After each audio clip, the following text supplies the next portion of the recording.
마태복음 5장 17절에 보면은 예수님이 이런 말씀을 하셨어요. 내가 율법이나 선지자들 폐하러 온 줄로 생각하지 말라. 폐하러 온 것이 아니요 완전하게 하려 함이라. 이런 말씀을 하셨어요. 유대인들이 예수님을 오해를 했어요. 하나님 말씀을 증거하니까 그들의 시야에는 예수님이 율법과 선지자, 구약 성경이죠. 구약 성경의 하나님 말씀을 폐하는 걸로 오해를 했어요. 그래서 예수님이 난 폐하러 온 게 아니라 완전하게 하러 왔다. 이런 말씀을 하셨어요. 우리 예수님은 유대인들이 오해된 것들을 바로잡아서 완전케 하시는 말씀들을 주셨어요. 여러분들 오늘 본문을 의거해서 간음하지 말라 하는 말씀이 주제가 됩니다. 이 간음하지 말라는 것은 우리가 잘 알다시피 하나님이 시내산에서 모세를 통해 주신 10계명의 7계명이 됩니다. 그러니까 이 간음하지 말라는 얘기는 유대인들이 가지고 있는 율법의 핵심의 한 말씀이 되는 거예요. 그래서 오늘은 이 간음하지 말라는 말씀으로 하시면서 유대인들이 오해된 것들을 어떻게 풀어서 완전케 하시나 이런 것도 우리가 서로 나누면서 은혜를 가지려고 합니다. 오늘 본문 27과 28절 말씀을 보도록 하겠습니다. 또 간음하지 말라 하셨다는 것을 너희가 들었으나 나는 너에게 이르노니 음욕을 품고 여자를 보는 자마다 마음에 이미 간음하였느니라. 이런 말씀을 하셨어요. 이 간음함이라는 것은 행동에 옮기는 건데 오늘 말씀을 보면은 행동에 옮기기 전에 마음에 음욕이 있으면 안 된다. 그게 간음이 되는 거니까 음욕이 있으면요 마음부터 잘 조절하고 경계하고 차단을 해야 된다. 이런 말씀을 주십니다. 그런데 나는 너에게 이르노니 음욕을 품고 여자를 보는 자마다 이렇게 돼 있어요. 그게 남자들이 해당이 돼요. 남자들. 여자는 해당이 안 되고 예수님이 남자들에게 주시는 말씀이요. 근데 왜 하필이면 예수님은 남자에게만 주시나? 그거는 우리가 뒤에 가면은 이유가 나와요. 그건 뒤에 가서 우리가 찾도록 하고 자 본문 29절 30절을 보는데 만약에 이 본문 27절 28절 말씀처럼 하지 못한다면은 얼마나 무서운 결과가 오는가에 대한 말씀입니다. 29절 30절을 보면 만일 내 오른눈이 너를 실족하게 하거든 빼어버리라. 내 백체 중 하나가 없어지고 온몸이 지옥에 던져지지 않는 것이 유익하며 또한 만일 내 오른손이 너를 실족하게 하거든 찍어버려라. 내 백체 중 하나가 없어지고 온몸이 지옥에 던져지지 않는 것이 유익하니라. 여러분들 이 말씀을 그대로 고지식하게 우리 삶에 적용한다면 내 삶에 음욕이 있었다면 그만 눈이 실족을 했어요. 눈을 빼버려야 돼, 안 빼버려야 돼? 성한 사람 별로 없을 것 같아요. 성한 사람이 별로 없을 것 같아요. 간단한 문제가 아니에요. 근데 여러분들은 아마 다 멀쩡하시니까 절대 음욕을 안 품은 분들도 표정들은 아닌 것 같아요. 여러분들 정말 우리 예수 믿는 사람들이 이 말씀을 그대로 적용해서 산다면 하나님 믿어 지옥 가지 않기 위해서라도 단호하게 행동해야 되는 그런 부분들에 대한 교훈을 주고 있단 말이에요. 덕의 에베소서 5장 3절에 보면 음행이나 온갖 더러운 것과 탐욕은 너희 중에서 그 이름조차 부르지 말라. 이는 성도들에게 마땅하니라. 아예 생각뿐만 아니라 이름도 부르지 마라. 이게 이름도 부르지 말라. 이게. 근데 여러분들 이게 그렇게 간단하고 단순한 게 아니에요. 이 사람이 태어날 때부터 음욕이라는 걸 가지고 태어난다는 게 문제예요. 이미 기본적으로 이 본성적으로 음욕이라는 걸 가지고 태어나는 거예요. 우리가 그걸 억제한다고 해서 이게 억제가 잘 되는 게 아닙니다. 미국의 문호라는 해밍웨이, 참 그 노인과 바다를 통해서 노벨 문학상을 받은 유명한 분인데, 그분의 이렇게 소설에 보면은 단편 소설도 좀 쓰셨어요. 장편만 쓴 게 아니라 단편 소설을 썼는데, 단편 소설 중에 어떤 소설이 하나 있느냐면, 미국의 청교도 집안입니다. 아주 보수적이고 고지식하게 예수를 믿는 청교도 집안에 아이가 하나 태어났는데 남자아이였어요. 근데 이 아이가 자라가면서 사춘기가 됐네. 사춘기가 되니까 남성적인 게 나타나면서 성욕이 생긴 거예요. 그러니까 이 아이가 너무 괴로운 거예요. 부끄러워가지고 누구한테 얘기도 할 수 없고, 하나님 말씀 들으니까 눈도 빼고 팔도 잘라라고 했는데, 이거 어떡하나, 그렇지 않으면 지옥 간다고 그러고, 이거 어떻게 하면 좋냐. 이 아이가 마음고생을 해요. 마음고생하다가 결심을 해요. 그래서 스스로가 고자가 되는 선택을 했다는 불행한 글을 쓰는 내용이 나오는 거예요. 이게 이 성욕이라는 게 이게 억제한다고 억제하는 게 아니라 이미 태어날 때부터 하나님이 주신 거란 말이에요. 이게 간단한 문제가 아니에요. 창세기 1장 27절 28절 앞에 보면은 이런 말씀이 나옵니다. 하나님이 자기 형상 곧 하나님의 형상대로 사람을 창조하시되 남자 여자를 창조하시고 하나님이 그들에게 복을 주시며 하나님이 그들에게 이르시되 생육하고 번성해 땅에 충만하라. 하나님이 남자 여자를 창조하시고 복을 주셨어. 복을 주셔서 무슨 복을 주셨느냐 하면 생육의 복을 주시고 번성의 복을 주시고 충만의 복을 주시고 그 외에 더 두 가지 복을 더 주셨어요. 여러분, 이 말씀은 뭘 얘기하느냐 하면 남자와 여자를 만드셔서 두 사람이 만나서 결혼을 해서 그 가정을 통해 복을 받는데, 생육, 자식을 출산을 하고 번성, 자식이 많아지고 충만해지는 다복한 가정 이루는 복을 인류 최초의 남자와의 가정에 하나님이 복을 주셨다는 얘기예요. 그래서 사람들에게 성욕을 주고 그 가정을 통해서 자손들이 번성이 돼서 하나님을 복을 받게 그렇게 하신 거예요. 이 성욕이라는 게 그 가정 안에서 그게 하나님의 복을 받는 하나님 주신 본성이 되는 겁니다. 어떤 분은 이런 얘기를 했어요. 우리가 이 창세기를 해석을 할 때 6일을 하나님이 천지 창조하실 때 일하시고 제7일에는 안식을 했다, 이런 말씀을 우리가 보고 있어요. 여러분들 아세요? 그때 하루가 지금 오늘 24시간일까요? 아닐까요? 정확히 생각들 안 해보신 표정들이요. 여러분들, 하나님의 시간은 하루가 몇 년 같다? 그러니까 지금 우리의 24시간으로 적용할 수만은 없는 부분이 있는 거예요. 그때의 하루라는 게. 그래서 그게 창조를 하나님이 쭉 해나가는데 6일째 되는 날 사람을 창조하셨어. 근데 사람이 남자 여자를 만나 부부를 이루고 가정을 이루고는 자식을 출생하게 되는데 새 생명이 태어나는 거예요. 그러니까 어떤 해석이 가능해지느냐 하면 지금도 하나님은 창조를 하고 계시는구나. 가정을 통해서 새 생명이 태어나는 하나님의 창조 역사를 하는 거구나.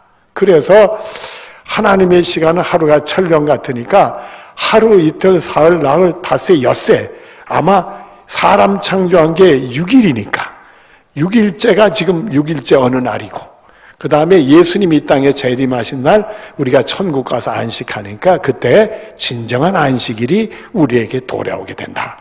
이런 해석을 하는 사람도 있었단 말이에요. 그 해석도 그럴듯한 해석이 되는 거예요. 그래서 그 해석으로 우리가 받아들이게 되면 우리가 남자 여자가 만나서 가정을 이루고 자식을 잇는 것은 하나님의 창조의 질서에 참여하는 은혜의 부분이라는 얘기요. 그러니까 우리들이 가정을 이루어서 자녀를 얻고 그걸 번성케 하고 행복한 가정 이루는 것은 하나님 우리에게 복을 주신 것이고 하나님의 창조하는 일에 우리가 참여하는 일이 된다. 그래서 우리들이 결혼도 하고 자식도 갖고 이게 하나님의 일이고 하나님께 복 받는 일이다. 이렇게 여러분들이 정리해서 생각을 가지는 축복이 여러분의 것이 되어지길 바래. 옛날에 중세시대 때는 이 사제들, 신부와 수녀들이 결혼해야 안 해. 안 했어요. 근데 종교개혁이 일어날 때 이 양반들이 결혼을 안 하고는 말이에요. 그 신부들이 그냥 이상한 걸 했어요. 첩도 많이 두고. 그래서 교황청에서 명령을 내렸어요. 4명 이상 첩을 두면 안 된다. 참으로 교황이 말입니다. 숨은 여인을 통해 자식을 낳아서 자기 자식을 추시경으로 만드는 그런 일들이 생기게 그렇게 타락을 해서 그래서 종교개혁자들이 그냥 이거는 있을 수 없는 일이다. 그래서 결혼을 선포해서 일부 일처제를 결혼을 선포하고 그 수녀들하고 신부들이었거든. 그분들이 다 이 사람들이 결혼식을 하고 단란한 가정이라서 하나님 말씀대로 정말 하나님께 영광 돌리는 복 있는 가정을 이루자. 그렇게 돼서 그때부터 우리 개신교는 일부 일처제를 그거를 선언하게 되어지고 그렇게 이루어서 우리가 이렇게 신앙생활을 하고 있는 겁니다. 그래서 우리 목사들도 뭐로 해요? 결혼을 하는 것이지. 여러분 또 요한복음 8장에 보면 또 이런 말씀을 주십니다. 유대인들이 말입니다. 예수님에 대해서 좀 삐뚤어 생각하는 사람들이 예수님을 시험하려고 현장에 간음한 여인을 잡아가지고 끌고 왔어요. 그러고는 예수님을 시험합니다. 유대율법에는 이런 여인은 돌로 쳐서 죽이라고 했는데 선생님 당신은 어떻게 할 겁니까? 이렇게 시비를 걸었어. 그랬더니 예수님이 그 사람들에게 한 말씀을 했는데 유명한 얘기를 했어요. 너희 중에서 죄가 없는 사람이 돌을 들어 먼저 치라 이렇게 얘기했어요. 그랬더니 찔리는 사람이 많았어요. 그래가지고 나이 든 사람부터 젊은 사람까지 하나둘 싹 나가고 예수님 오고 그 여인만 남았어요. 그때 예수님이 이런 말씀을 하셨어요. 요한복음 8장 10절부터 11절에 보면은 이르시되 여자여 너를 고발하던 그들이 어디 있느냐 너를 정죄하는 자가 없느냐 대답하되 주여 없나이다. 예수께 이르시되 나도 너를 정죄하지 아니하노니 가서 다시는 죄를 범하지 말라 하시니라. 그 여인이 그렇게 돼서 죄를 지었지만 우리 예수님은 용서하면서 다시는 죄를 짓지 않고 살도록 해라 이렇게 됐어요. 여러분들이 성경을 보면서 이게 아는 사람들이 나와요. 여호수아서 2장에 보는 말입니다. 창기였어. 그러나 하나님의 복을 받아가지고 이 다윗왕 여러분 아시죠? 다윗왕의 증조 할머니가 된 사람이 있어요. 선생님 여리고성의 라합이라는 여인. 이 여인이 창기였지만 이스라엘 정탐꾼 2사람을 감춰줬다 하는 그 은혜로 말미암아 하나님의 복을 받는 여인이 됐어요. 또 누가복음 7장 8절에 보면은 유명한 여인이 하나 나와요. 이 여인은 창기였어. 창기였는데 7 귀신 들렸다가 예수님 통해서 고침받은 여인이 막달라 마리아예요. 이 막달라 마리아처럼 예수님께 충성하게 섬기고 사랑한 여인이 없어요. 또 예수님께 복을 받아서 예수님이 부활한 다음에 많은 사람들한테 자기 자신을 보였지만 첫 번째로 누구에게 보여줬느냐면 막달라 마리아예요.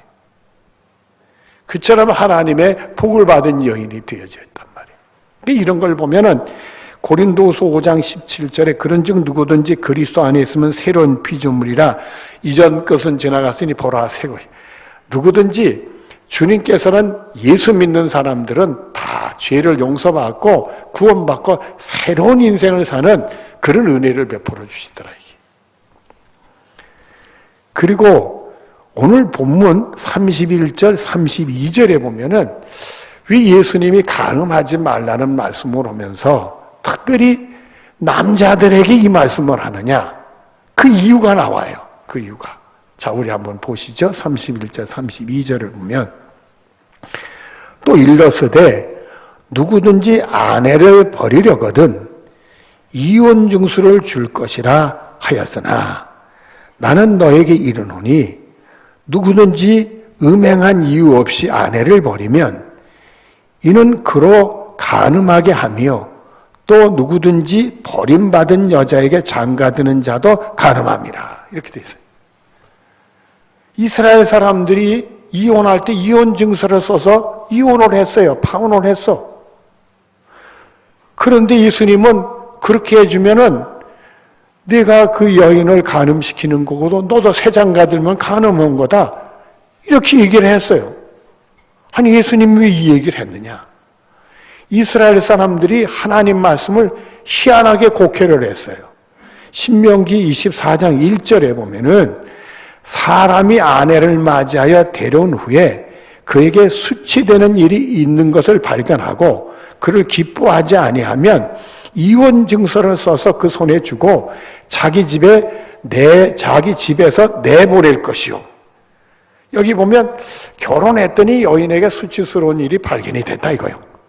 그러면은 이혼 증서를 써가지고 내보내라 이렇게 얘기를 했어. 근데 이 말씀을 가지고 이스라엘 백성들이 확대 해석을 했어요. 그래가지고 결혼했는데 부인이 마음에 안 들어.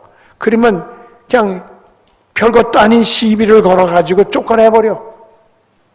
뭐 외모가 어쨌다는 둥, 말버릇이 어쨌다는 둥, 뭐 음식 솜씨가 안 좋다는 둥, 그리고 이혼 증서를 써서 그냥 내쫓아버리는 거예요. 여러분들 오늘 한국 땅에 사는 그 여인들은 행복한지 아십시오. 그 당시 유대 땅에 살면 남자들의 행포가 보통이 아니었던 거예요. 남자들의 행포가 보통이 아니에요.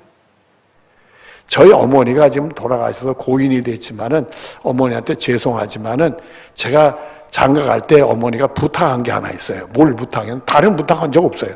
딱 한 가지 부탁했는데 너 이 다음에 결혼해서 색시한테 나 음식 솜씨 나쁜 거 얘기하지 말아다오 그랬어요. 우리 어머니 음식 솜씨 보통이 아니요.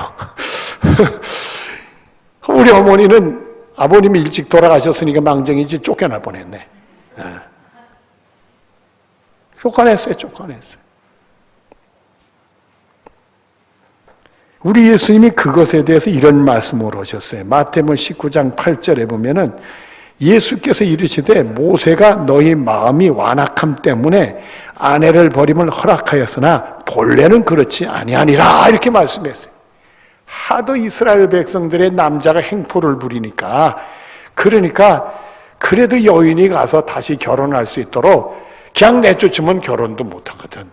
그러니까 이혼 증서라도 써서 내보내라. 너희들이 완악해서 최소한으로 한 거지 원래는 그게 아니다. 예수님이 그렇게 말씀하셨어요. 그리고 예수님께서 말씀을 바로잡기 시작했습니다.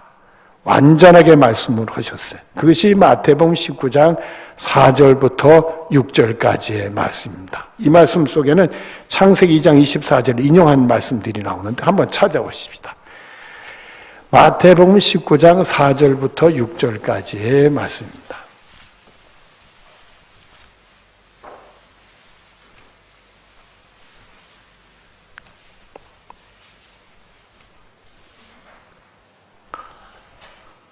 마태복음 10장 4절부터 6절 예수께서 대답하여 이르시되 사람을 지으신 이가 본래 그들을 남자와 여자를 지으시고 말씀하시기를 그러므로 사람이 그 부모를 떠나서 아내와 합하여 그들이 무엇이 될지니라 한 몸이 될지니라 이렇게 말씀을 하셨어요.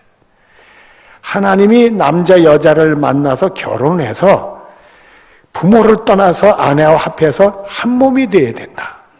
그러니까 결혼하면 이 부부는 어떻게 한 몸이 될 건가 그걸 생각해야 된다는 게 우선으로. 어떻게 흠집 잡아가지고 여인을 내보내려고 하느냐 그게 아니라 이거요. 어떻게 하면 하나가 되는 것을 힘써야 된다. 그리고 계속되는 말씀을 보면 하신 것을 잊지 못하였다. 그런즉 이제는 둘이 아니요 모다 한 몸이다. 하나다 이게. 쪼개지면 안 된다 이거요. 쪼개지면 안 된다 이게. 그리고 주시는 말씀이 그러므로 하나님이 짝지어 주신 것이 사람이 나누지 못할 것이냐 하시니 나눠서는 안 된다. 이런 말씀을 하신 거예요. 그래서 우리들은 이 결혼하면 두 사람이 서로가 약점도 보이고 허물도 보이고 마음에 안 드는 게 또 보이지만 어떻게 하면 한 몸이 될 건가? 그걸 힘써야 돼서 하나가 돼서 쪼개지면 안 된다. 이런 생각을 가지고. 그래서 이 상담, 가정 상담 하시는 분들 중에서 얘기하는 내용 중에 이 부부들이 또 조금 싸우기도 하잖아요. 부부 싸움도 하더라도 절대 해서는 안 되는 얘기가 두 가지가 있어. 세 가지. 뭐 있냐? 절대 상대방의 조상은 얘기하지 마라. 네 부모가 그러더니 이런 말하면 절대 안 된다 이거예요. 그게 첫 번째. 두 번째는 외모를 얘기하지 마라. 못생긴 게 뭐 이런 거. 그런 말 하면 안 된다 이거예요. 그 가장 또 중요한 게 뭐냐면 이혼이라는 말을 하면 안 된다. 그런 말을 안 해서 한 몸 되는 일에 힘쓰고 하나다. 갈라지면 안 된다. 그렇게 해서 하나님이 주신 대로 자녀들을 출산하고 하나님 복 주신 가정에 행복한 가정이 이루어야 된다. 만들어가야 되는 것을 우리에게 교훈을 주셨어요. 여러분들 하나님의 우리 은혜가 우리에게 임하시기를 바랍니다. 시편 128편 3절과 4절에 보면 내 집 안방에 있는 내 아내는 결실한 포도나무 같으니 하나님이 은혜를 주셔서 우리 눈이 영으로 말미암아 환하게 볼 때 내 안방에 있는 아내를 보니까 결실한 포도나무 같아. 포도 열모가 주렁주렁 익어가지고 탐스럽게 보이는 사랑스러운 아내로 보이는 그런 은혜가 있다는 얘기요. 또 그 다음 말씀을 보면 내 식탁에 둘러앉은 자식들은 어린 감람나무 같으니 아직 어리지만 그거들이 고불고불해서 자라가지고 말입니다. 이스라엘 백성들이 가장 귀하고 사랑하는 나무가 감람나무인데 요 어린 감람나무가 자라서 감람나무 열매가 주렁주렁 맺을 거고 그 열매를 따기 위해서 나무를 흔들면 그냥 우두두두두두 감람나무 열매를 맺을 거고 말이에요. 그 감람나무 열매를 먹고 기름을 짜고 향기를 내고 말입니다. 온갖 좋은 일이 생기는 하나님이 주신 축복의 잔인 것을 볼 수 있기 바란다 이거요. 그리고 주시는 말씀이 여호와를 경외하는 자는 이같이 복을 얻으리라 이렇게 말씀을 하셨어요. 또 베드로전서 3장 7절에 보면 너희 아내와 동거하고 그를 더 연약한 그릇이요 또 생명의 은혜를 함께 이어받을 자로 알아 귀히 여겨라 이렇게 얘기했어요. 그래서 아내는 여러분 나만 믿고 시집 왔는데 아내를 연약하게 여기고 귀하게 여겨야 될 거 아니겠어요? 또 전도서 9장 9절 뒤를 보면은 내 사랑하는 아내와 함께 즐거이 살자다. 이제는 우리 아내가 한 몸 돼야 되고 이제 하나니까 갈라지면 안 되는 거야. 여러분들 이 시랍 신화에 보면은 에로스라는 얘기가 나와요. 그 에로스를 상징하는 게 뭐냐면 하트. 그래서 우리들이 사랑 얘기만 하트를 그리고 그러잖아요, 여러분들. 그게 에로스 사랑에 대한 표현이요. 그런데 이 조물주가 창조를, 이게 히랍시나 시랍시에 나오는 거예요. 이 하트가 둘로 쪼개졌어. 그래서 이 두 개 쪼개진 하트가 늘 그리워해.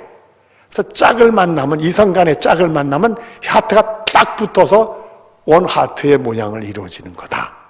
그게 바로 에로스 사랑, 부부의 사랑이다. 그렇게 표현을 해. 그래서 쪼개진 게 하나가 되는 거다. 우상 숭배자들도 그런 얘기를 했어요. 우리 예수 믿는 사람들은 그저 사랑하는 애가 하나님 주신 이 내 짝이다 생각을 하고 또 같이 만나서 또 자식을 낳고 자식을 통해 풍성한 은혜를 받으면 이게 하나님 주신 복이구나.